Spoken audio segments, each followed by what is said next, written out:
If your business is anything like mine was 6 months ago, you're probably getting tired of dealing with sellers who are asking way too much money for their house, locking up deals for great prices and still being unable to sell them, and overall just not making as much money as you'd like to. That's how I was feeling, at least. The last couple of years, my wholesale business was stagnant at $1 million a year in revenue. It's funny because if you would have told me when I first started that my problem was going to be only making $1 million a year in assignments, I probably would have laughed at you and told you that's not a problem. Alas, this is the nature of the business. It does open your eyes to how much money is out there, and it becomes an ever-changing game of leveling up and getting more. It's one of the things I love most about it. But after looking at my business, I realized that we had two major roadblocks as to why we were unable to scale upwards. Number one is that sellers were asking too much money for their houses. We would talk to people and they're willing to take a discount, but just not as much of a discount as we needed in order to get the deal done. In 2022, buyer sentiment changed just as fast as the rising interest rates did. And all of a sudden, we were having to sell deals at 60 or 65% of ARV, which is what we were used to getting the deals locked up at. Number two is that the deals we were getting locked up at 50% of ARV or less were oftentimes in very bad markets. Either the neighborhood was a war zone or the market only had a population of 10 or 20,000 people.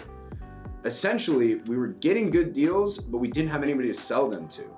Even as a cartel member of InvestorLift with access to over 4 million vetted cash buyers across the United States, we were having trouble finding buyers for our deals. Luckily, we were able to solve both of these problems by making two massive changes in the business. We realized we need to find a way to offer more money to the sellers or find buyers who could pay more. So we looked around and we thought about who paid the most for real estate. After looking back at all of our previous deals, we realized the deals where we made our biggest fees were from wholesales. So a wholesale is when you actually buy a property and you close on it, and then you turn around and list it on the MLS without making any repairs or renovations. We started to connect the dots and realized that being able to sell deals on the MLS was a huge advantage. It gave us access to retail buyers who were willing to pay the most amount of money for houses. Now, when I say retail buyer, I mean a non-investor, somebody who's buying the house to live in and they aren't paying cash. The good thing about one of these retail buyers is they don't give a fuck what the ARV is, right? They're getting a conventional bank loan like an FHA. Now, our first thought is that we needed to start wholesaling every single one of our deals. But this was quickly shot down because not only would it be very capital intensive, but we would also be incurring a ton of market risk in a very shaky real estate market, meaning that we would essentially be gambling a lot of money that all of our houses would sell in a timely fashion.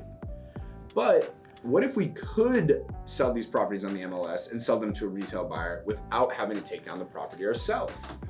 Listing wholesale deals on the MLS is nothing new, but we would only be able to sell them to cash buyers still. We needed a way to be able to sell them to retail buyers using bank loans.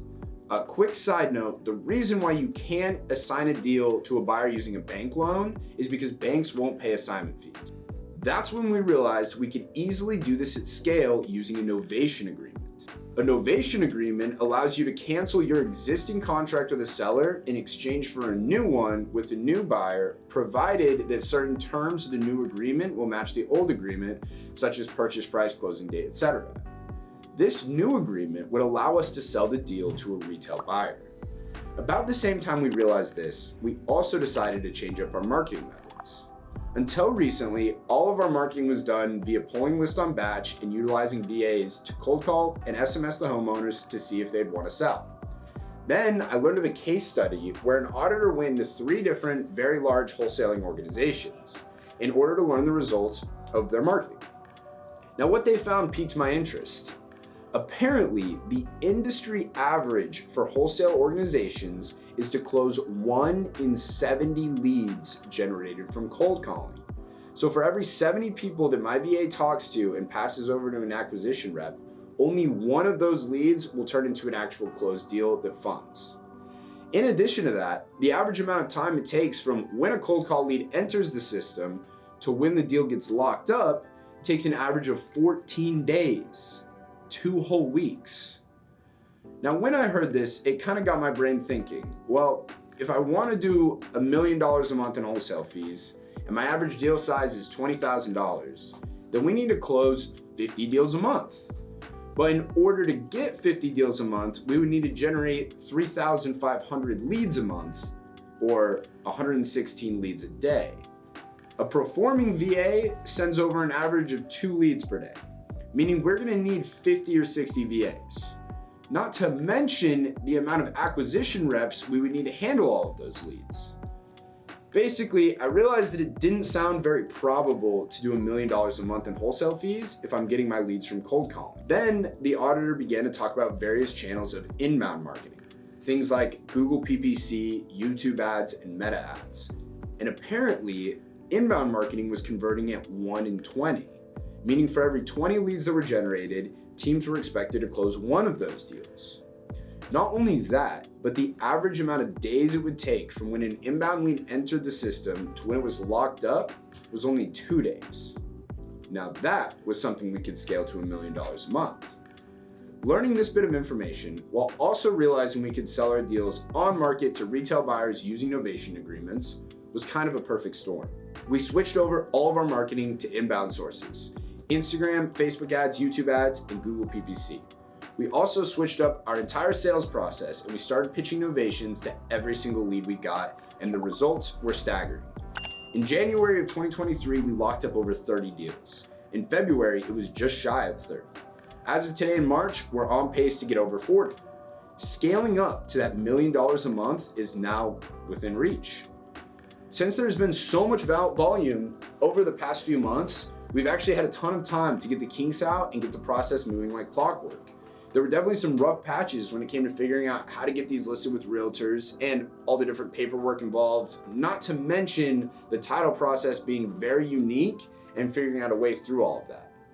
But now that we have an ironclad novations process that is printing money every single day, new deals are getting locked up, new deals are getting listed, new deals are being sold, and deals are getting closed.